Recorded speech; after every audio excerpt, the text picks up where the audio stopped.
How you doing? This is Kevin. I'm sitting out here at my campsite approximately 14 miles away from Arlington, Oregon toward the west, which is where I was before. I was there for about a week. And about 12 miles farther on is the town of Boardman, which is where I'm going next. And since I'm out here all by myself, I thought, why not? Why not do a recording here? I can talk as loudly as I want to. I can say whatever the heck I want.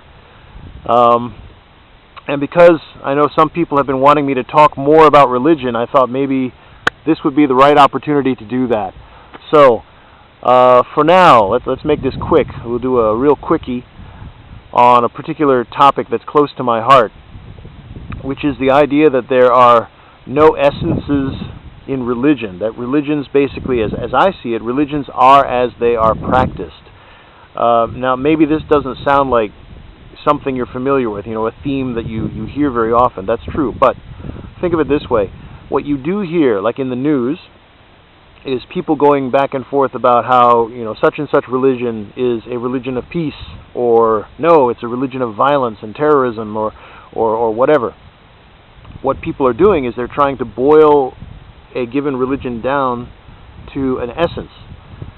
And I see a lot of problems with doing that. Because, if you look at a religion like Islam, where, it's in the news all the time because of terrorism and things like that, it's very tempting, I think, to want to take Islam and put it into a box. But there are a couple problems with doing this. Perhaps the biggest problem is that the number of adherents is so huge that it would be hard to paint all of them with the same brush.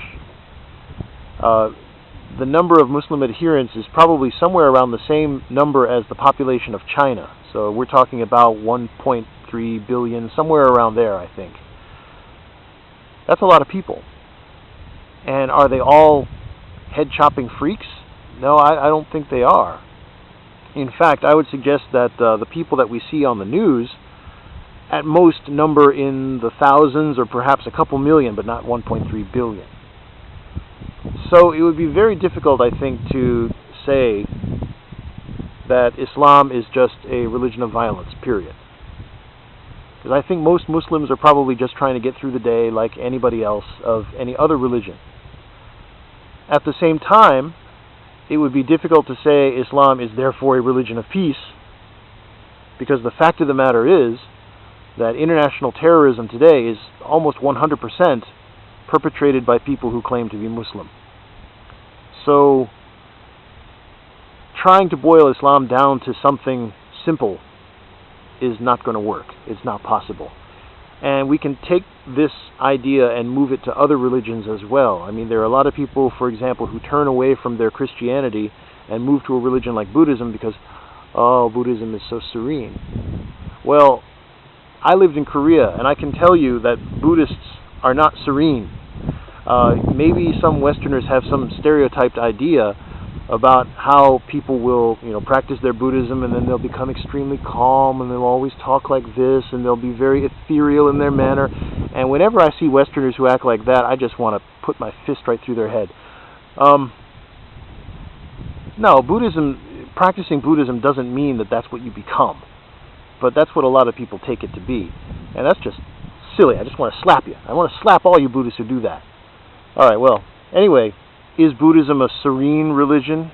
I would say for some people it is. And, I have met some serene people that I don't want to slap around because it's obvious that they really have practiced deeply and this is who they are. I don't want to sound too mean, on camera here. But my point is, again, that you can't really boil Buddhism down to a particular essence. Is Buddhism always peaceful?